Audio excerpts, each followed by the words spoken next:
Sana po makakataksa yung dalawa nating busero.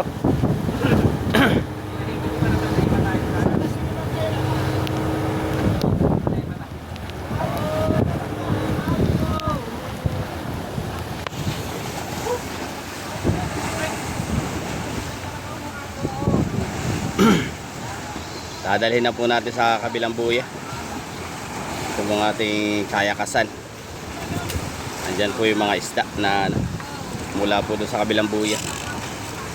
Pagpipisan po ang tawag namin dito.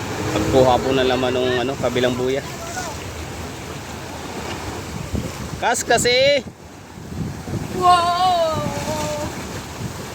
La!